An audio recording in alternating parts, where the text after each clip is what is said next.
చేసిన భారతీయ ఋషులకి నమస్కారం, భారతీయ సిద్ధాంతానికి నమస్కారం.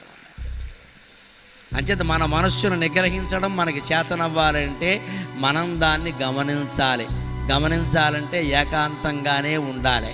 పొద్దున్నో అరగంట, సాయంత్రం అరగంట సమయం కేటాయించాలి.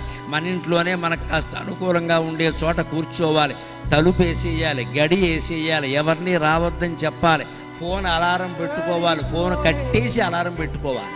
మళ్ళీ కాల్స్ రావద్దు, ఏం కనపడద్దు, మన బుద్ధి పాడైపోతుంది.